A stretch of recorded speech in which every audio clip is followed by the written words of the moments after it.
Watch. We believe our mom is still out there. She was taken and we don't know where. And we need your help. New footage from the FBI from the morning of Nancy Guthrie's disappearance. Plus, we sit here today at an inflection point. Top immigration officials are on Capitol Hill amid hearings to reform the Department of Homeland Security. And in sports, as the high school basketball season winds down, several TVC schools are closing in on conference titles. Newswatch starts right now.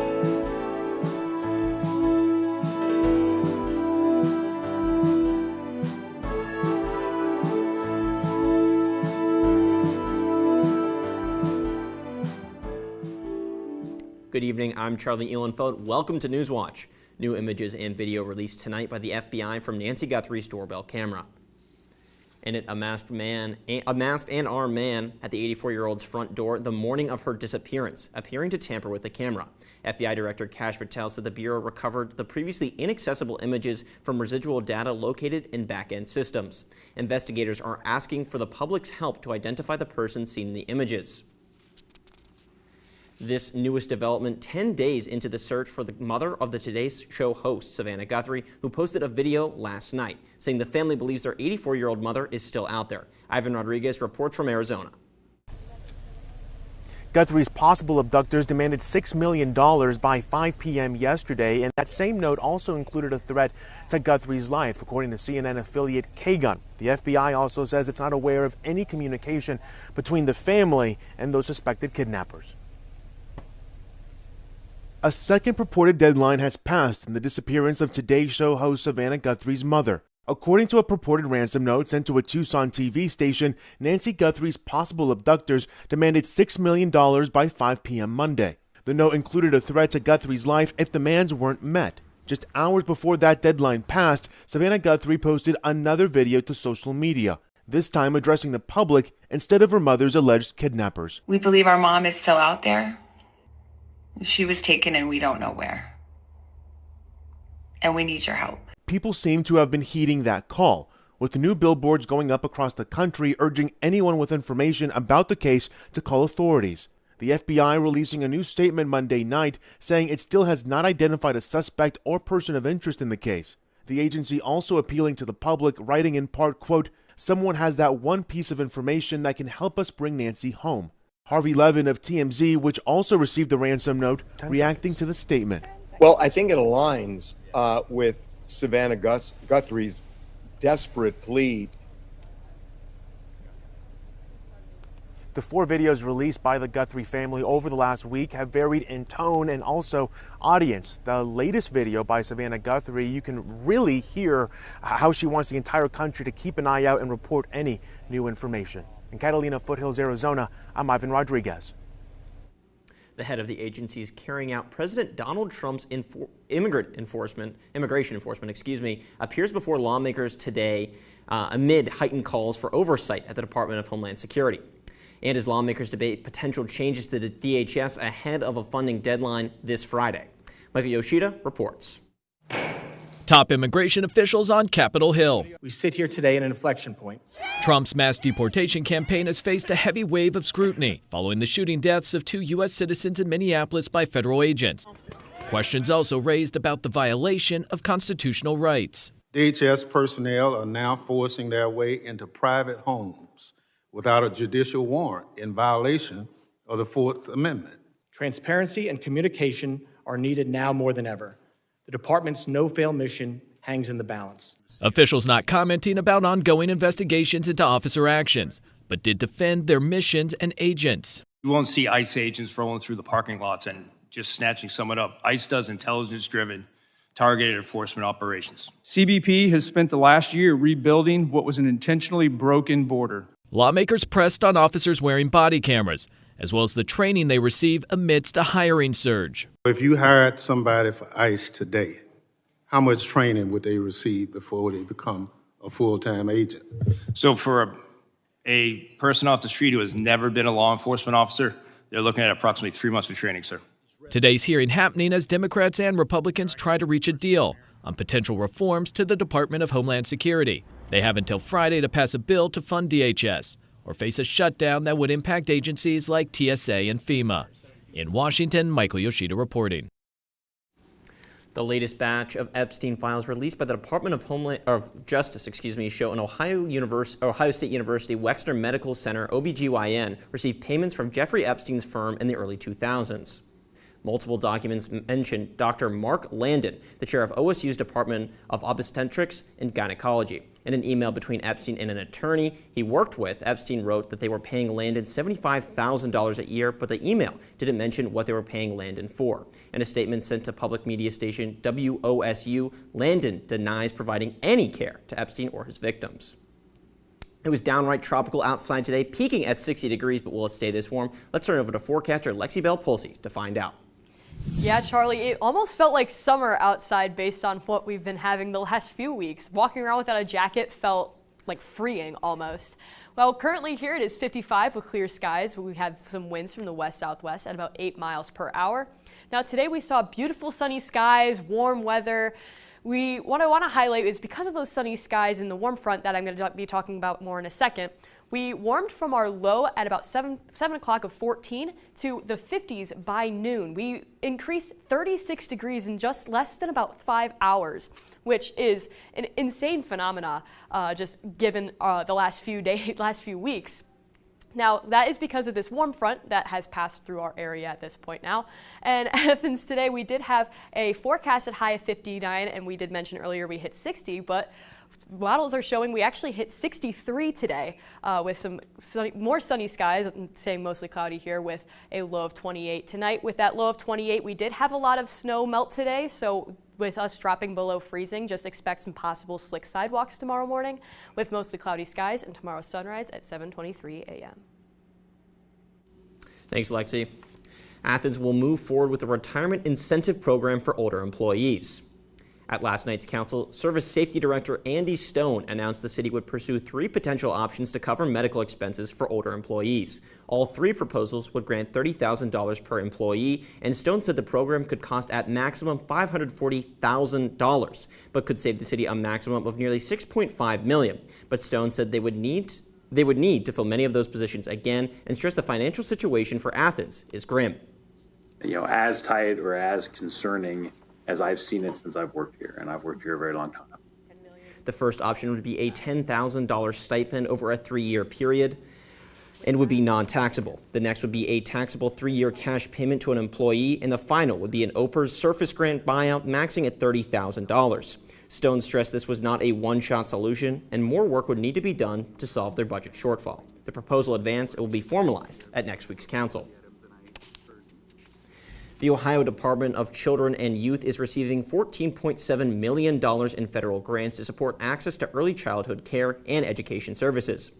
The preschool development grant comes from the U.S. Department of Health and Human Services. The grant funding aims to strengthen Ohio's early childhood system by upgrading technology and building a research and impact hub, and supports early care and education providers through curriculum development, professional learning, and business support resources. DCY plans to work with state agencies, local partners, and families to carry out the goals of the grant and continue improving Ohio's early care and education system.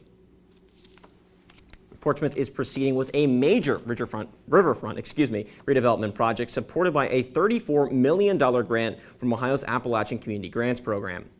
These plans include a garden, seating areas, overlook, riverfront stage work, and a pedestrian bicycle trail network. Further, the project includes an inclusive playground and RV campground. Sam Sutherland, Portsmouth City Manager, said the work could be one of the largest undertakings in Portsmouth history. The grant requires the project to be completed by October, and the riverfront will be closed to the public throughout. Coming up, Big Tech is on trial in a landmark case that could have major implications for social media. And while health checkups can save lives, it's also important to check up on yourself at home between those appointments as well. And we were summerly warm today, which isn't shocking given we were so cold these last few weeks, but will that stick around? We'll find out more when Newswatch returns. The U.S. carried out large-scale strikes on Venezuela to bring outlaw dictator Nicolas Maduro to justice. In collaboration with the Associated Press, the dramatic fall of the Venezuelan president. In the immediate aftermath of Maduro's capture, there was a huge void in power. And the uncertain future. This is about a criminal structure that is the regime and the mandate of the Venezuelan people. Tonight at 10 on WOUB. Electron Solar Farm. Pentagon with executive orders. Good evening. I'm Jeff Bennett. And I'm Amna Nawaz. I'm Margaret Hoover. I'm Christiana Manfou in London. Bring us up to speed there. Israel is vowing serious consequences. Did you get a commitment from President Trump? We have to work on it. When that story is told, it will be easier for us to see each other like the people who came before us. Today, we live in a time when meaningful discourse is needed more than ever. Is this just, at the end of the day, very smart politics? It's, never compromise on the accuracy. This is the story of modern war, how it's fought and how it's changing us.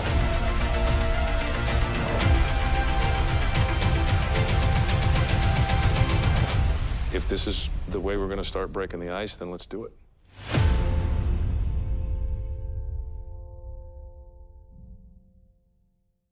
Barbara Jordan. Growing up in Texas, I've always known the name.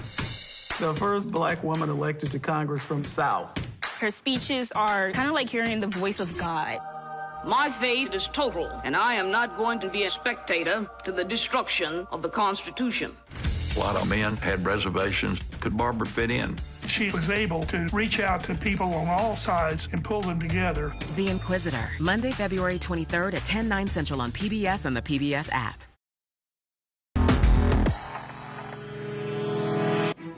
A landmark case, against two tech titans could have major implications for social media and pending lawsuits. Attorneys for the plaintiffs in this historic first trial arguing Meta and YouTube created platforms that are addictive and harm their clients' mental health. Brian Abel reports on the stakes of the trial and how tech companies are pushing back.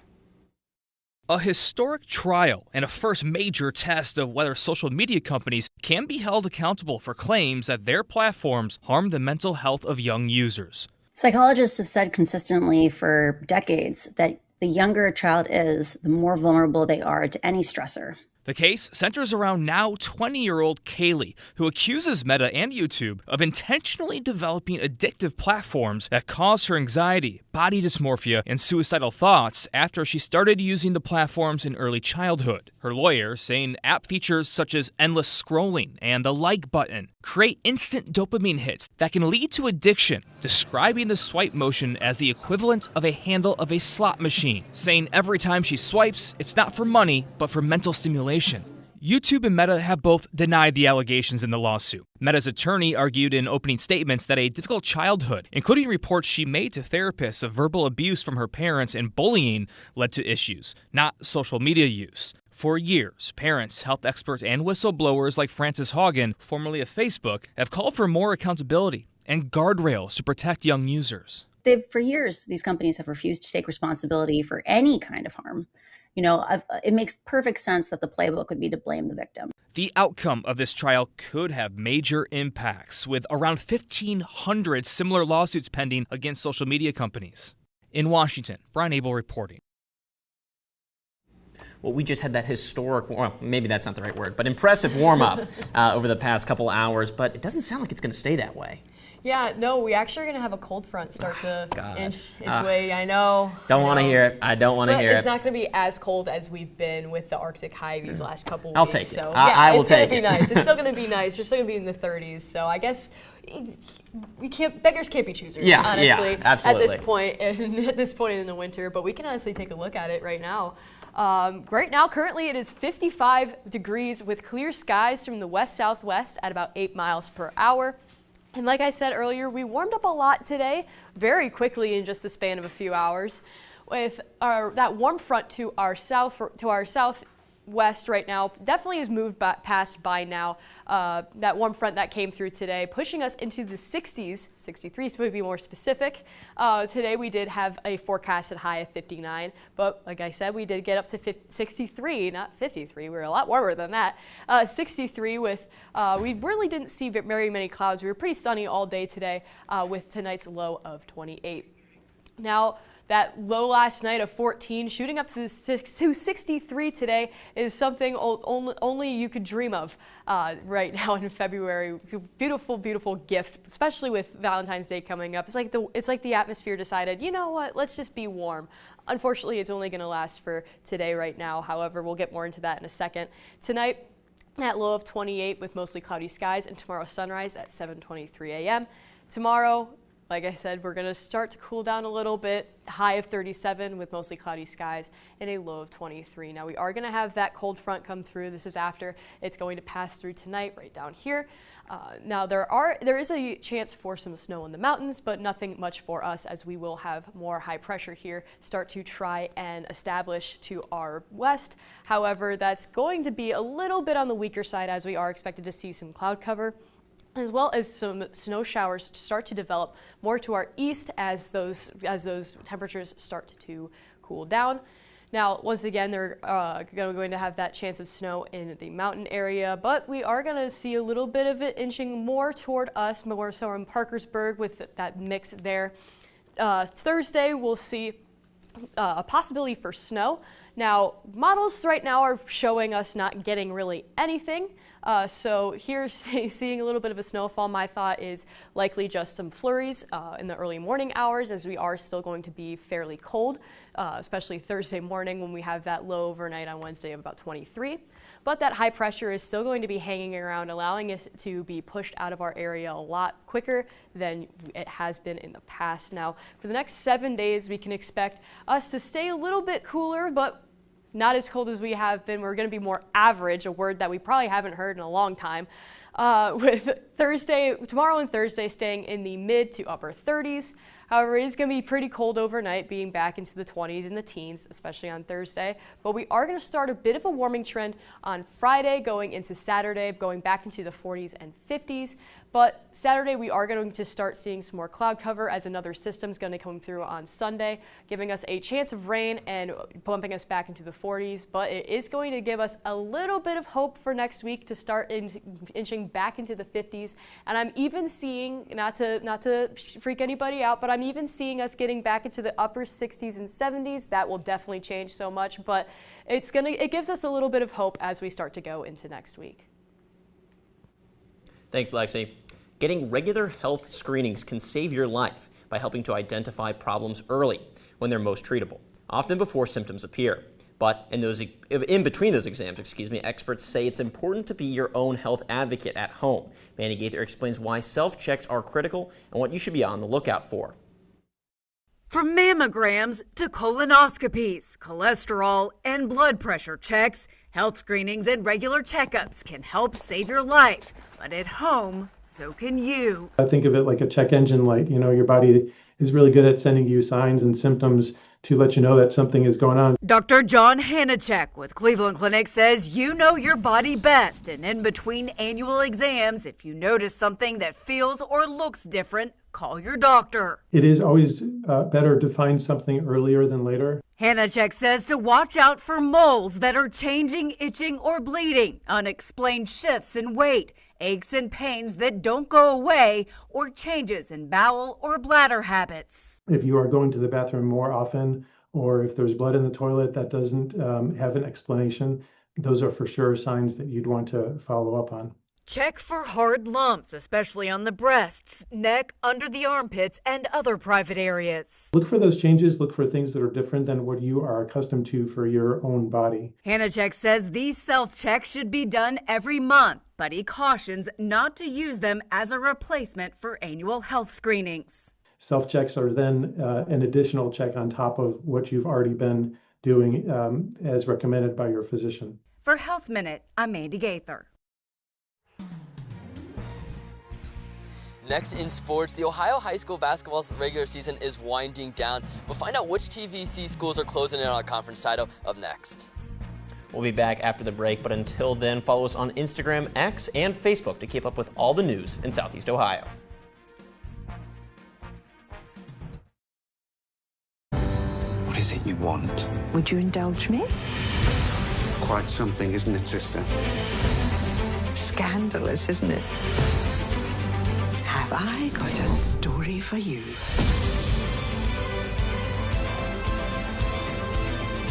I want it all so much more. You are really good at this. I'm just getting started.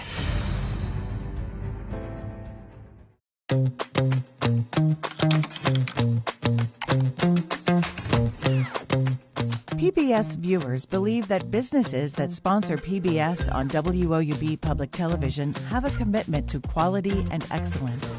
Sponsoring a PBS television program offers your business a unique opportunity to connect with a highly engaged, loyal, and trustful audience in a clutter-free environment, leading to increased brand awareness, positive perception, and potential for higher customer engagement. Your sponsorship is important to the community, and the rewards come back to you in the form of loyal customers. Align your organization with America's most trusted news and public affairs network. WOUB Public Television is worthy of your trust. Contact Corporate Support Director Kathy Malesic at 740-593-4909 or online at woub.org/support. CasualWorks was not designed, created, or maintained by people who studied disability. They're people who studied opportunity. If a person has very limited movement and can make little teeny circles, there's a place for you. The idea of workers contorting themselves to a job is one business model. Our business model is that the job responds to the worker.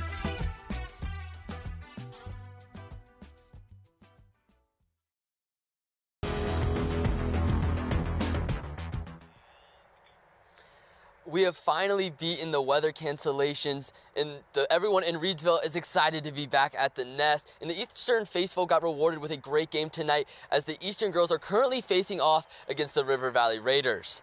Even with the playoff brackets being released on Sunday, this is a great test for both teams. River Valley comes into the game winning 4 of their last 6 games. Senior Haley Edwards has been phenomenal this year for River Valley, but she'll be going against the best defense in the TVC Hawking. The Eagles have been led by a star cast of underclassmen. They've earned the 1 seed, and with a win against Southern on February 16th, they will get a share of the TVC Hawking title.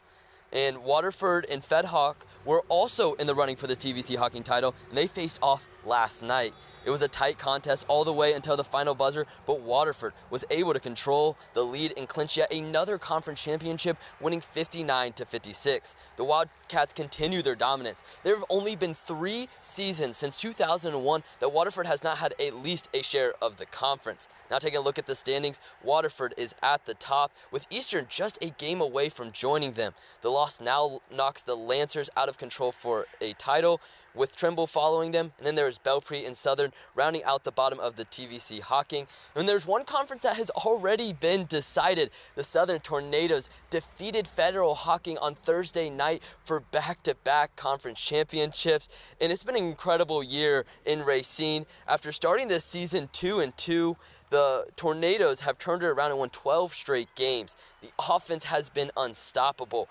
averaging over 65 points a game, which is best in the entire TVC.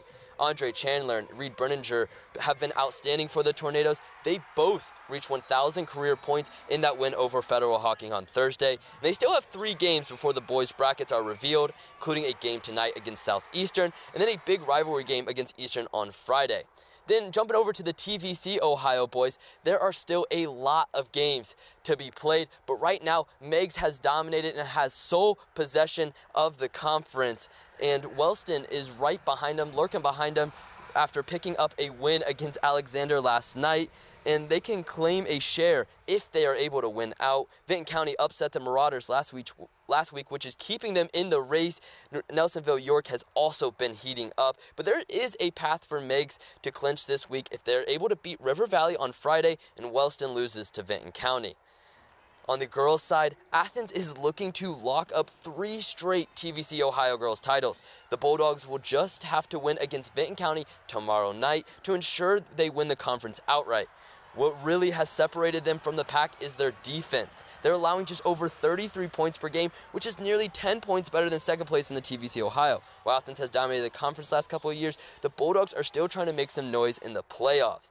And as you guys can see, there's a chance for several teams to clinch this week. And as we head into the regular season, every game just means that much more. Back to you, Charlie. Thanks, Evan. Still ahead, a new viral Valentine's Day dish sells out in 10 minutes.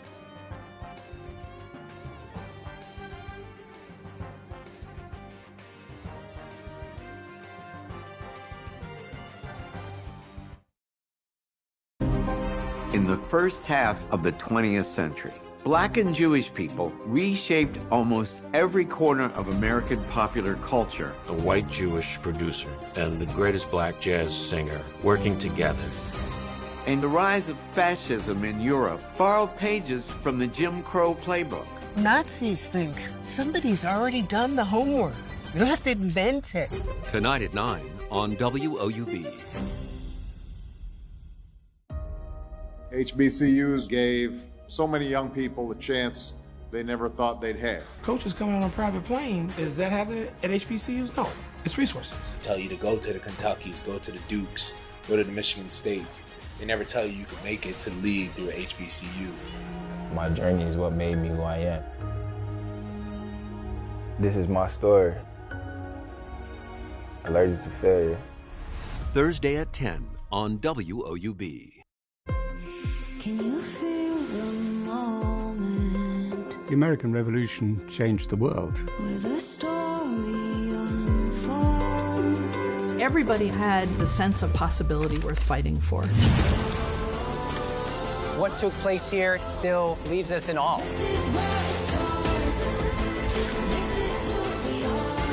We can work towards equality together. Wow, this is the missing piece. Incredible. To confront these figures from ancient history is a great privilege. Our history tells us who we are, where we came from. And it's all connected. Like links in a chain. Like links in a chain, yeah. All I can do is say thank you. Wow, this is phenomenal. I'm really grateful for this.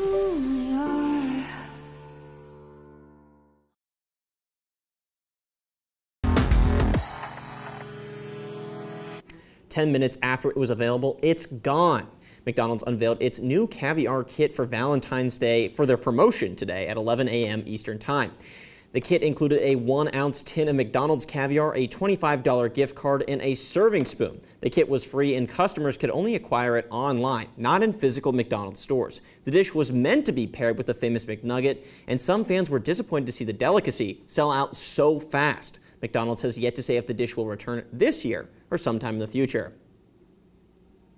Well, it might be free, but I don't know if you could pay me to eat that. No, you'd have to pay me a lot of money. You have to pay me enough for them, like you'd have to pay the same amount of money that they had to pay to acquire the caviar for me to eat that. It's sort of like the joke that it's like, oh, you have nothing else to do on Valentine's Day, you have to go to McDonald's, but like, don't give me that at McDonald's. I just want the McNugget. Just give me the McNugget. I don't want anything else. I just want my meal. yeah, you know, but hopefully we have some good weather coming up this weekend for Valentine's Day, so people don't have to go to McDonald's. Yeah, it's looking pretty nice. No rain, anything. We are going to be on the cooler side if you're someone who likes the warmer weather, but on the bright side, we are going to stay pretty average for winter.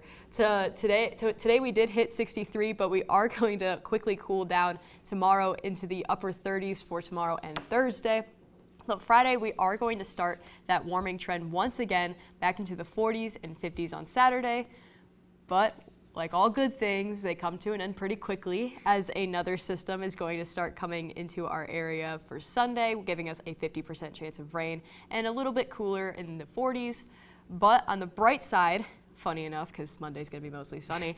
Right now, preliminary forecasts are looking to be pretty warm next week, with Monday and Tuesday starting us off in the 50s, and I'm seeing inching most close to the 60s and 70s by the end of next week. But again, that is really early and just looking into fantasy land at what we really want to see.